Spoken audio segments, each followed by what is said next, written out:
On tonight's Gwinnett Prep Rally, the soccer state playoffs are right around the corner and several Gwinnett teams are rounding into form.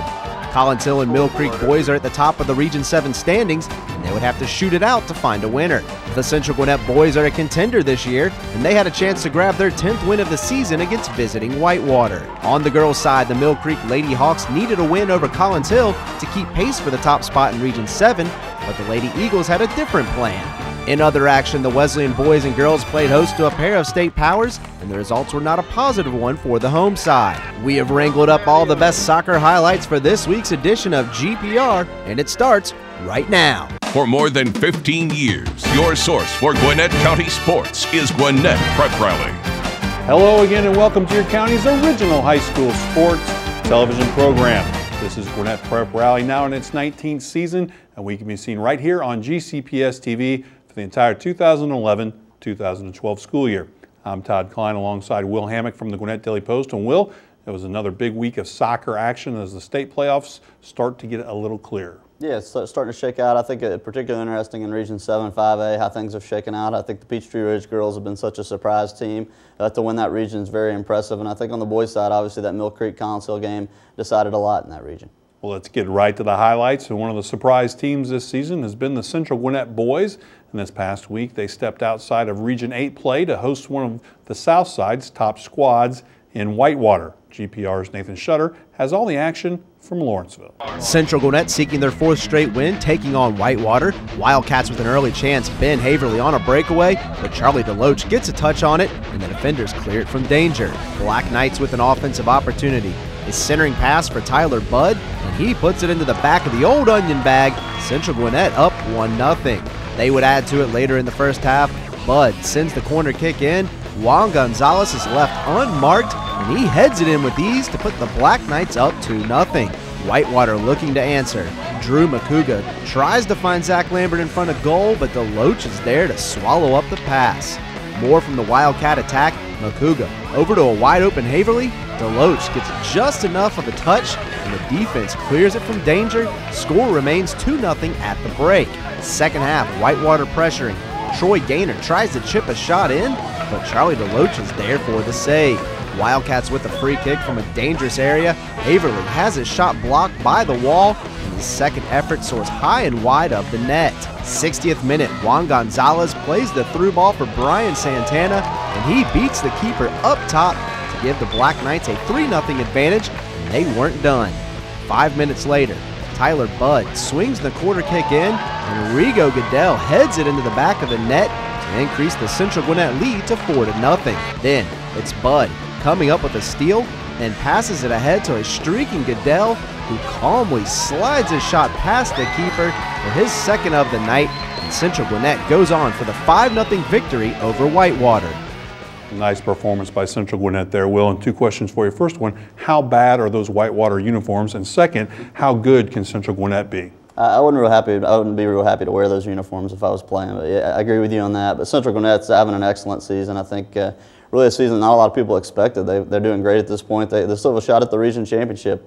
We'll see how they do these last couple matches with Brookwood and Parkview. That's going to tell a lot about how good the Central Gwinnett Black Knights are. But so far this season, they've beaten everybody they're supposed to beat, and I think they'll probably be a force in the state playoffs. And like you said, they put themselves in good position to make a run at a region title. Well, back to the highlights and a crucial Region 7 showdown between 2 of the top teams battling it out for the region championship as the Collins Hill boys played host to Mill Creek.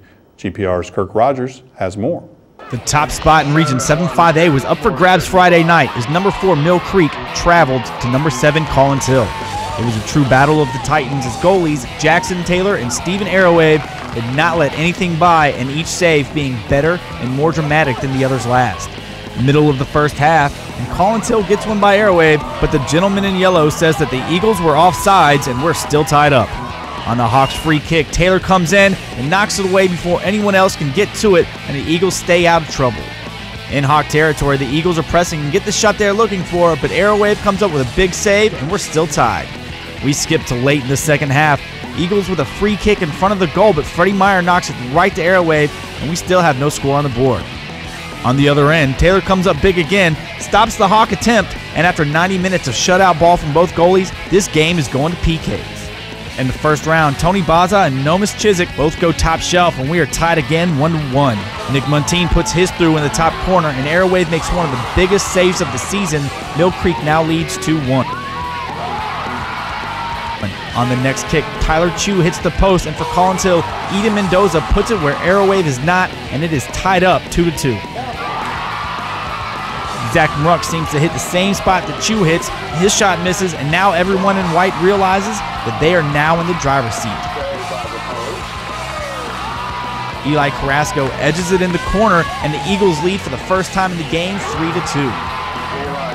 On their 5th attempt, Ryan Spittler puts it in, and so it all comes down to one kick. The Eagles send out Amiri Abraham, and the coolest man on the field drills it past Arrowwave, and that's your ball game. Eagles win the game 4-3 and are the Region 7-5A champions. Well, Will, it wasn't easy, but Collins Hill again is the king of Region 7-5A. There's a lot of talent at Collins Hill. Really had a fit from Mill Creek. They played hard over there at Mill Creek, made this a close one, but I think Collins Hill is a talented team, one of the most talented teams in the state. You saw what they could do defensively in this one. I know they have a lot of offensive firepower. The goals were tough to come by there against Mill Creek, but Collins Hill really showed me a lot on the defensive end. And also showing a lot was Mill Creek. Well, obviously we regard Collins Hill very highly as even a state champion type of team. What does that say about Mill Creek and the way they play? Yeah, I think they're right up there too. I think they can compete with anybody at the highest level in Georgia play. I mean, really they showed it here against Collins Hill. They tested them, also played great defense, really locked down on some very talented Collins Hill offensive players, kept them out of the net, couldn't quite break through with a goal. So unfortunately this great game had to be decided on PKs, but like you said, Mill Creek really acquitted itself well. Well, now for a matchup between two of the top teams in their respective classes, getting together for a non-region clash as the GAC boys went on the road to face Wesleyan. Nathan Shutter has the call. Wesleyan looking for a non-region win over visiting Greater Atlanta Christian. Spartans on the attack. Stephen Bienfe charging down the left side and fires a shot on goal, but Carter Flackbarth is up for the challenge. GAC continuing to pressure. Bienfe causing problems again. This time he centers the pass for a shot, but once again Flackbarth comes up with a huge save to keep the game scoreless. Spartans would break through in the 18th minute. Jimmy Stalkey with a long throw into the box. The ball is headed out to Nash Wagnon, and his shot beats the keeper to put GAC up 1-0. The visitors would strike again 1 minute later. Wilhelm Rica deflects the clearance attempt into the box. The keeper can't clear it, and Max Gomas takes advantage of the open net to give GAC a 2-0 lead. Wesleyan looking to answer. Court Coxhead dribbles his way into the box and fires a shot on net, but Jake Duran is there to make the save. Back the other way we go. Gomas passes it to Wagnon. His shot is off the post, but Bienfe is there for the loose ball. Into the back of the net it goes. GAC in complete control, up 3-0 at the break. Second half, Wesleyan with a free kick. Eric Sunderman rips a shot around the wall, but Justin Fan comes up with a diving stop to prevent the goal. Wolves keeping the pressure up. Coxhead passes it over to Sunderman. He takes the shot, but the iron is unkind as he hits the post and the ball goes wide. Wesleyan will break through in the 65th minute. Court Coxhead with a full head of steam, and he unleashes one from the top of the box and finds the back of the net for the Wolves' goal, but they still trail 3-1. GAC would put this one to rest with under 5 minutes to play. Max Gomas using his speed to beat the defender and finishes with a nice touch as GAC holds on to defeat Wesleyan by a final of 4-1. Well, nice win there for GAC playing Wesleyan, and Will, just really GAC playing some good soccer as they get ready for tournament play. Yeah, this was a non-region match, but certainly it meant a lot to the GAC and the Wesleyan community. There's a lot of bragging rights at stake between a lot of people that see each other all the time. So it was a great win for GAC. It meant a lot in terms of bragging rights, but also it just kind of kept that high level of play going, like you said, for the Spartans, and they're aiming at another state championship this year. Wesleyan also aiming to make a good run in the state tournament. They play up a little bit, play this very good GAC team. What does that do for Wesleyan in preparation for the Class A state playoffs? I think it's a great test. I mean, they're not going to see anybody better in Class A than the GAC boys, so it's a good test to see a good team like that right before the playoffs. A good time to play a tough game like that, and I think they played pretty tough with GAC. It really showed a lot about what this Wesleyan team can do. I look for them to make a nice run in the postseason. Time now to recap other boys soccer action from this past week. It's brought to you by Tommy Lee Carpets, and we begin with the Brookwood Broncos. Yeah, Brookwood kept rolling. They've really been one of the better teams along with Parkview in Region 8. It's going to come down to that showdown at the end of the year maybe to decide the region championship. Rayhan Gamara had 2 goals in this one. Boone Terry and Bryson Dorsey a goal each. Brookwood 12-2 overall, now 6-0 in the region, really where they want to be at this stage of the season. Playing great soccer, a very solid defensive team. Well, and you mentioned Parkview. Parkview also playing some good soccer. They got a nice win over Archer. Yeah, talking about the Brookwood solid defense, there wasn't a lot of solid defense in this one. You don't see an 8-3 soccer score very often, but really a shootout with the Parkview boys. Really scoring 8 goals in a game is pretty impressive. Probably would rather not give up 3, but they're still unbeaten in the region. Their goals intact. They beat Central and beat Brookwood, and they're going to be the region championship champions. You know that's the goal. And then we move on to North Gwinnett. They got a nice 2-1 victory over Duluth. That was a huge win. They had to have that win to get into the postseason, so they beat Duluth and got into the playoffs for the second year in a row. Their new head coach, Mike Winslow, that's 2 state playoff berths in 2 seasons as head coach for him, and I know it was a sweet victory for him. He used to coach at Duluth, so he coached a lot of these players. Also graduated from Duluth, so a great win for Mike. And then, Will, you talked about this possible Parkview-Brookwood showdown. I don't know if Central Gwinnett gets in the middle of that and messes it up, but right now, if you had to pick, who is going to win that region title? I think because of the way they play on defense, I really like the Brookwood Broncos to win. I think it's going to be a test with both those teams. I think Central's maybe wanting to be that team that tests them, but I think Brookwood and Parkview, it's going to come down to that last game once again, and I really like Brookwood to win a close one.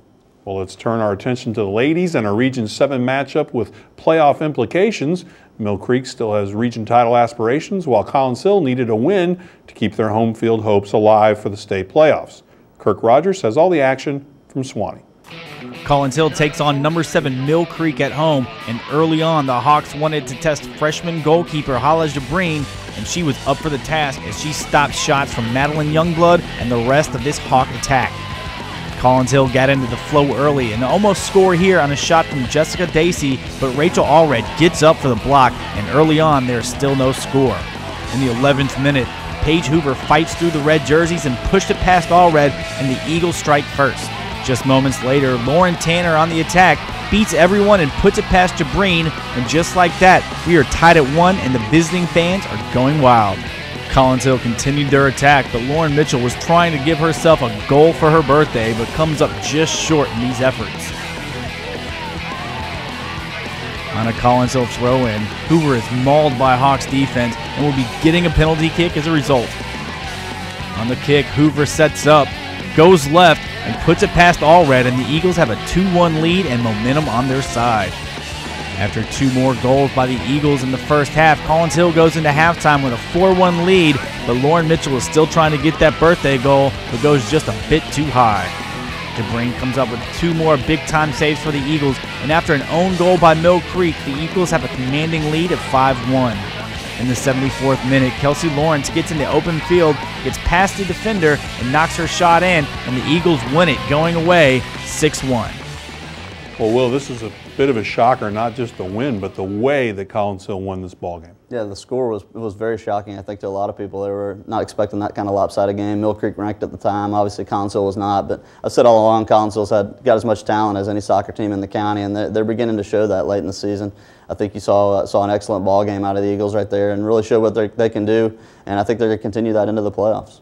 Well, what does this do for Mill Creek? Is it one of those ones where it shocks you into maybe playing a little bit better, or is it going to have a lingering effect on the Hawks? It'll be interesting to see. It's going to be a tough one to bounce back from. You don't get beat like that by your rival, and I mean, certainly you got to refocus quick because the playoffs are going to be here any day now, so you can't let that loss linger at all. You really got to turn things around, and I think Coach Leitch will do a great job of getting those girls focused and refocused, I guess, on the playoffs.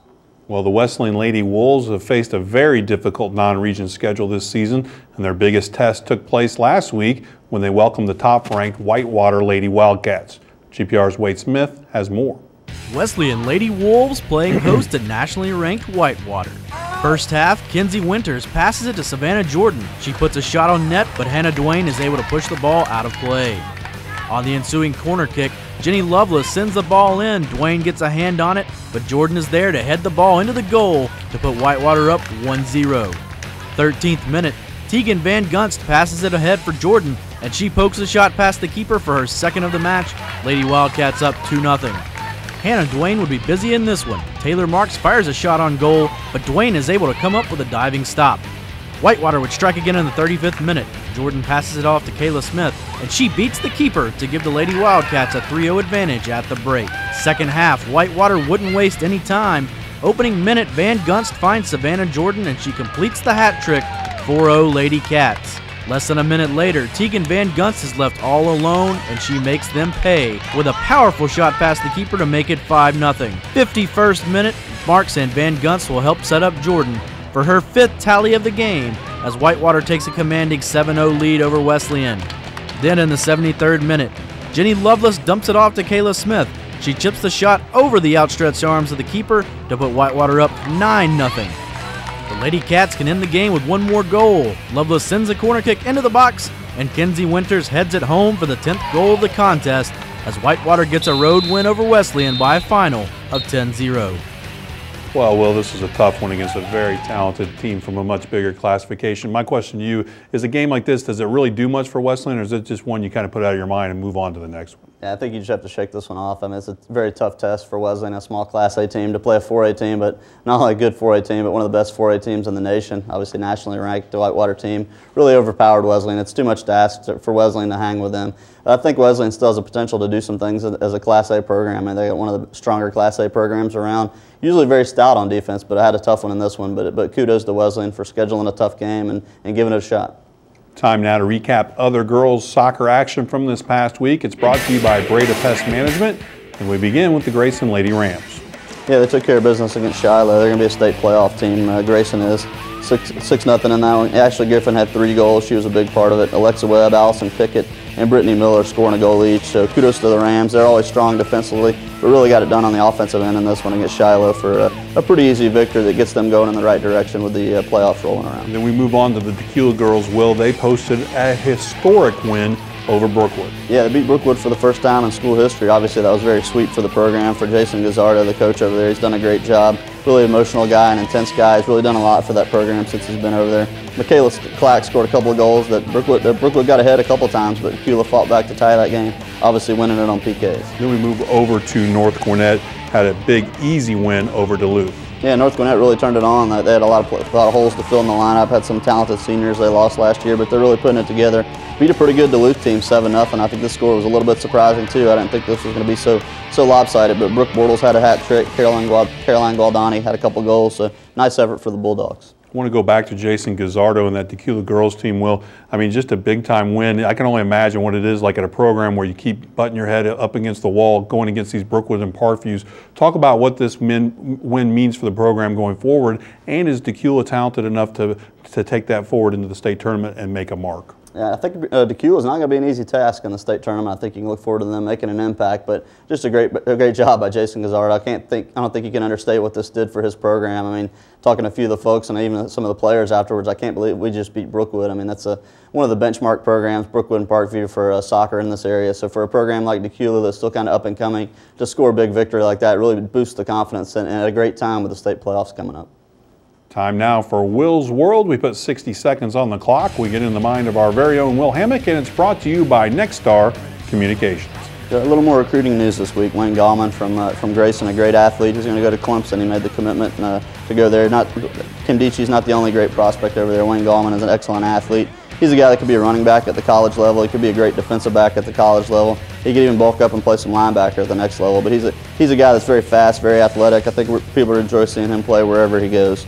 And Bill Holloman from Peachtree Ridge is stepping down after the school year. He's done a lot of great things both at Shiloh and at Peachtree Ridge, and he's going to retire over there from Peachtree Ridge. And he's leaving it in great shape. The athletic programs are doing great over there, and his girls soccer team went out on a super high note, winning the region championship this year. And I think in the state playoffs they're going to be a pretty impressive team too. So he's got a little bit more coaching to do.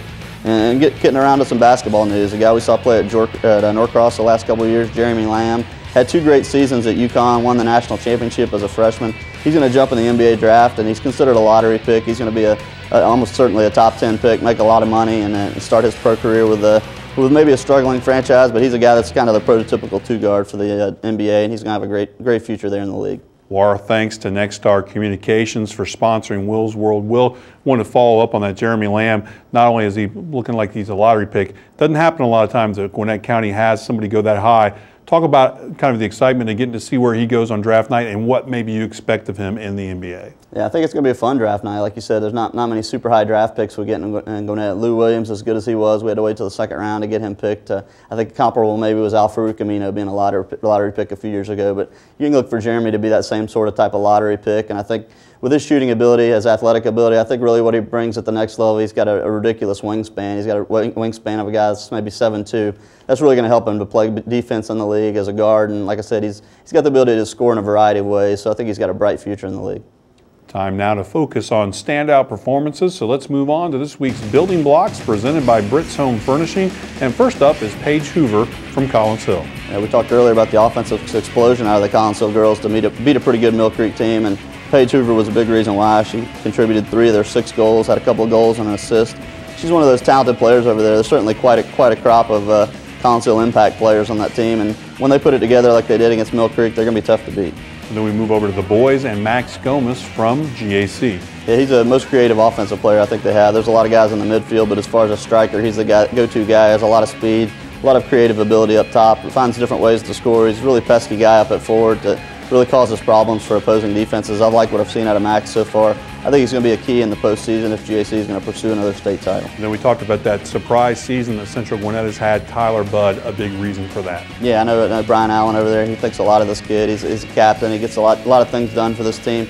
Really creates a lot. He's a big physical player, and he really set up his teammates great in this one. Assisted 3 of the goals in that huge win over Whitewater. So really have it rolling over there at Central Gwinnett right now. It's good to see. It's going to be interesting to see how they shake out in the next couple of games. Well, our thanks to Britt's Home Furnishing for sponsoring those players of the week. And Will, I want to talk to you, who else played well last week that we should mention?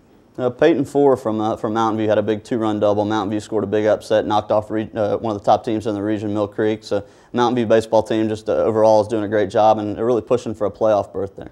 All right, we're out of time, but you can visit us online at GwinnettPrepRally.com for the world-famous message board and video highlights. You can also keep up with GPR on Twitter and our Facebook fan page. Be sure to join us next week for more highlights and features on Gwinnett Prep Rally every Tuesday through Friday right here on GCPS TV. For Will Hammock and all of us here at GPR, I'm Todd Klein. Thanks for watching, and we'll see you under the lights. Grab some wood there, bub.